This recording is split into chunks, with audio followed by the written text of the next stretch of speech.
உண்மையான பாட்டாளி மக்கள் கட்சி 46 ஆண்டுகளுக்கு முன்பு துவங்கிய அதன் நிறுவன தலைவர் ராமதாசிடம் இருப்பதாக சட்டமன்ற உறுப்பினர் அருள் கூறியுள்ளார்.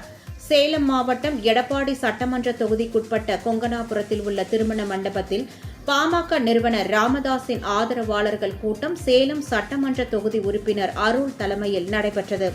பின்னர் செய்தியாளர்களுக்கு பேட்டியளித்த சட்டமன்ற உறுப்பினர் அருள், பாமக எப்போதுமே அதன் நிறுவனர் ராமதாஸ் வசம் உள்ளதாகவும், தேர்தல் ஆணையம் எந்த ஒரு இடத்திலும் பாமக அன்புமணிக்குதான் சொந்தம் என்று குறிப்பிடவில்லை என்றும் கூறினார்.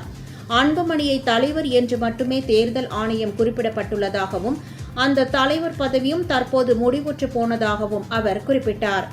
வரும் 2026 சட்டமன்ற தேர்தலில் ராமதாஸ் தலைமையில் பாமக சிறப்பான கூட்டணி அமைத்து அமோக வெற்றி பெறும் என அவர் நம்பிக்கை தெரிவித்தார்.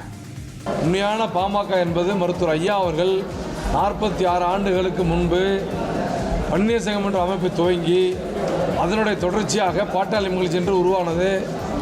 அதை உருவாக்கியவர், உழைத்தவர், தன்னுடைய வேர்வை ரத்தமாக சிந்தியவர் மருத்துவர் ஐயா அவர்கள். அவர் இருக்கும் இடமே பாட்டாளி மக்கள் கட்சி.